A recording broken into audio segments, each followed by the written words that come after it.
এই তো আমার কেক বানানো শেষ। তো কেমন হয়েছে অবশ্যই জানাবা। আর ভিডিওটা A to Z দেখো আমি কিভাবে বানাইছি। তো হ্যালো গাইজ, আসসালামু আলাইকুম। কেমন আছো সবাই? আশা করছি সবাই ভালো আছো। তো আল্লাহর রহমতে আমিও ভালো আছি। তো আজকে হচ্ছে আমার বড় ছেলে অনেক বায়না করতেছে, সে কেক খাবে। তাই হচ্ছে আমি কেক বানাতে বসে গেছি।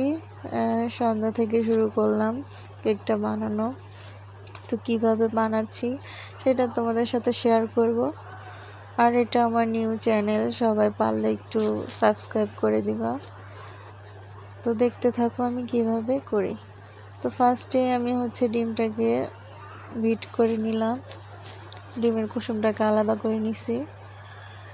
তো কুসুমটাকে আলাদা করে নিয়ে বিট করে একটু ফোম করে তারপর হচ্ছে আমি এখানে চিনি দিয়ে দিছিলাম, চিনি দিয়ে আবার একটু বিট করে নিলাম।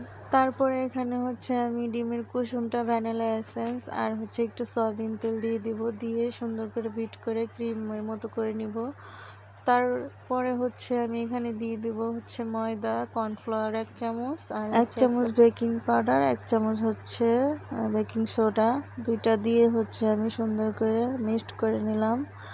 নিয়ে তারপর হচ্ছে মোল্ডের মধ্যে ঢেলে নিচ্ছি। আমি দুইটা মোল্ডে দিব, একটা হচ্ছে কেকের মোল্ডে আর একটা হচ্ছে আমার ঘরে থাকা একটা বাটির মধ্যে আর কি বেক করব। তো দেখতে থাকো আমি কিভাবে কি করি। এটা কিন্তু আমি চুলাতে বেক করবো, যেহেতু আমাদের ওভেন নেই, এটা হচ্ছে চুলাতেই বেক করতে হবে। তো দুই চুলায় দুইটা বসায় দিচ্ছি। দেখো কেকগুলো কিন্তু অনেকটা ফুলে গেছে। তো এই যে এই চুলাটাও দেখো, এই যে কেকগুলো সুন্দর মতো ফুলে গেছে। তো কাঠি দিয়ে দেখলাম, তো একটু লেগে নাই, তো হয়ে গেছে ফাইনালি। তো ঘরে চলে আসলাম, নিয়ে এসে এই যে দেখো আমি ক্রিমটা বিট করতে বসে গেছি। এটা টপিক্যাল ক্রিম, এটা আমি আজকে নিয়ে আসছি। তো দেখো ক্রিমটা, অল্প একটু ক্রিম কত সুন্দর বিট করে কতটা হয়ে গেছে। এটা দিয়ে আমার দুইটা কেক ডেকোরেশন হয়ে যাবে। দুইটা আমি একটাই বানাবো আর কি, দুইটা একসাথে করে। তো দেখো আমি কেকটা ঢেলে নিচ্ছি। তো কেকটা ঢেলে আমি সুন্দর করে এটাকে কাট করে নিব।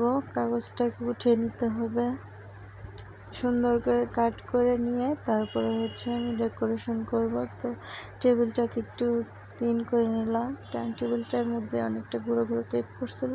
তো এখানে আমি হচ্ছে একটা পাইপিং ব্যাগের মধ্যে নজল দিয়ে এখানে হচ্ছে ক্রিম নিয়ে নিচ্ছি।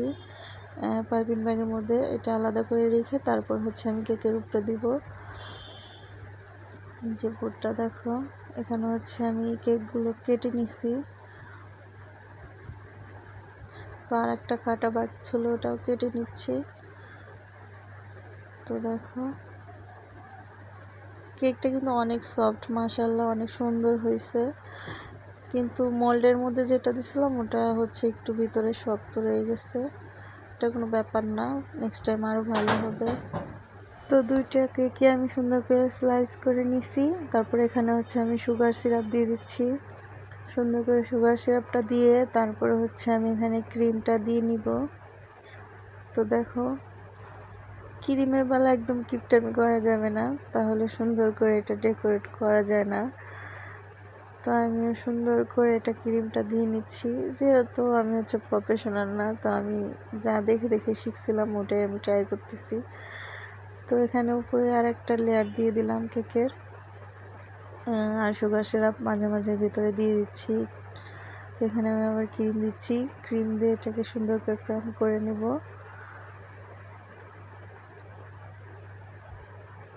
এই যে আমি ক্রিম দিয়ে নিলাম, আর একটু বেশি করে দিয়ে নিচ্ছি, কারণ সুবিধার্থে বারবার নেওয়ার চাইতে একবার বেশি করে নেওয়া ভালো। তো এখানে আমি হচ্ছে সুন্দর করে এটাকে ফিনিশিং দিব।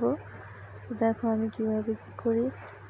তো দেখছো এখানে আমার ফিনিশিং দেওয়া শেষ। এখানে হচ্ছে আমি সুন্দর করে নজল দিয়ে এটাকে ডেকোরেশন করতেছি ফুল কেকে। এটাকে কি বলে জানি না, তো আমি এভাবে দিয়ে নিচ্ছি। তো এভাবে পুরোটা আমি দিয়ে নিব। তারপর হচ্ছে নিচের দিকটাও দিব, নিচের দিকটা দিয়ে সুন্দর করে করে ফুল করে দিব।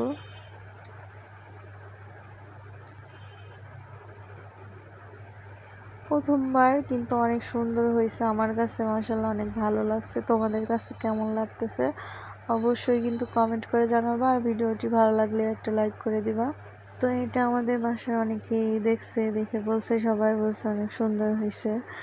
আমিও নাকি অনেক ভালো পারি, আমাকে একটা বেকিং দোকান দেওয়া দরকার।